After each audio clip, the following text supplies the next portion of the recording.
Welcome to Jurassic World.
Welcome to Jurassic World Minute for Visit Jurassic World 1 minute time. I'm Brad.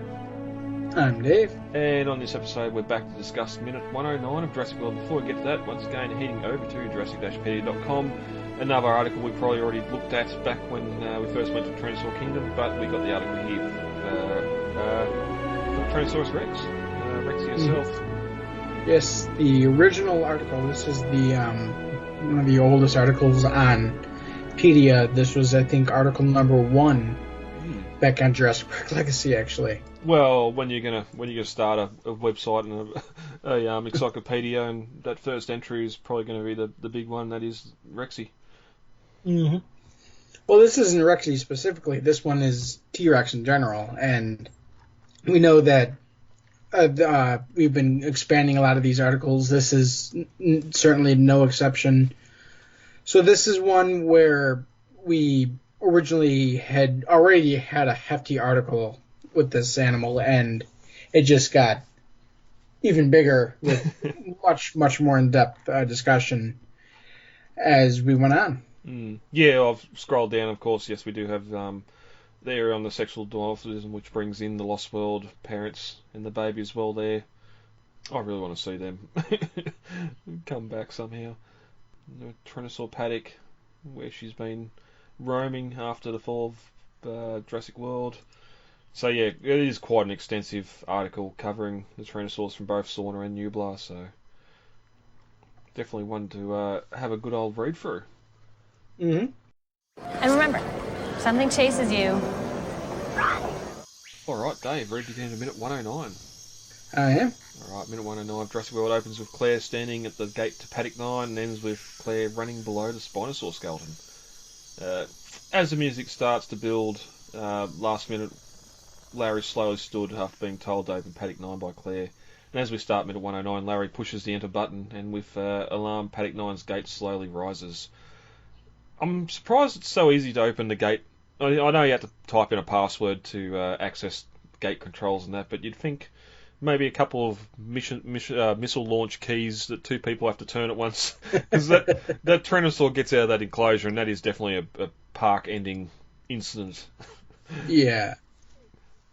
But I suppose we've already seen the Indominus paddock the gate being able to open and close both locally and via the computer as well. I'm surprised there isn't a keypad here that you can open, or whether or not Claire knew how to operate said keypad too might be a different story. Well, I'm sure they probably also don't want a random employee punching in numbers for shits and giggles and accidentally releasing the T-Rex. That's why they only give the authorized keys to the people in the control room who know the password, you know? He's got the whole world in his hands. Claire watches the gate slowly rise and strikes a flare, igniting it. Which I do love the shot here. It just bathes herself in the sort of alleyway in that pinkish red glare of the flare. Yeah. Well, this whole sequence here is really cool because you got the alarm blaring as the door opens with that heavy drum music, and then you get Rexy's footsteps come in as the flare lights, you know? Yeah. 20 years later, she still knows how to make an entrance. it's weird. I'd say it's pretty quick too, because we do hear those footfalls as soon as she lights the flare before the gates even open. I know it's probably not a very large paddock for the Tyrannosaur to be in, but she gets to this gate pretty quickly with it. But I suppose it's it's noisy, as you said, the alarms, the flashing lights, all that sort of stuff attracting her as well. And now she's got the flare lit in her face. And as the gate passes halfway, we get a shot from behind Claire, and we can once again see those redwood trees and that inside the enclosure, not matching what we got from the aerial, but we won't retread on that. And then the reveal of the Tyrannosaur herself. You know, I do love how we sort of, as she comes out of the darkness, you get the glare or the glow in the eyes. Sort of first. Yeah, it's kind of interesting because T-Rex seems to have, well, I can't remember the technical term for them, but the thing that cat's eyes have, but they have that lens that reflects the light back into their eyes better. Dogs, I think, have them too, where if you shine a light in their eyes glow. And it's just something that is definitely a mark of a nocturnal hunter, which T-Rex always seem to be shown to be, you know? Yeah. And it is something carried on from the previous films when the two Tyrannosaurs come into the hunter's camp on the creek there. The same thing, you get that sort of glow from their eyes as well, reflecting the light. So. And you see the same thing when the female T-Rex is chasing the hunters in the Lost World. Yep. So good to see little things like that added here. While it's a cool scene, obviously no one told Bryce. Obviously she knew the Tyrannosaur was coming, but it's weird. She just stands there until it's pretty much on top of her, just feet away before she just decides to turn and run away. Where I was going to say, yeah, I would have definitely been running already. I would have tried to get a head start. I don't care if she's old. I'm getting a head start. Yeah, she's seen the gate open. I'm sure she's going to follow you out of that enclosure pretty quickly. And as we get a sort of a version of Jurassic Park tune play here as Claire turns and runs, luring the Rex out of the cage.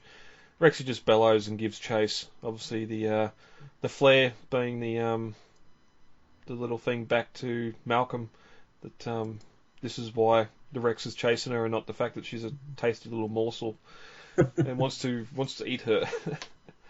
Well, I mean, like, the other thing is, I mean, you can see that as she turns and runs, Rexy is within feet of her. If she wanted to, she could have just clearly took a quicker step and chomped down.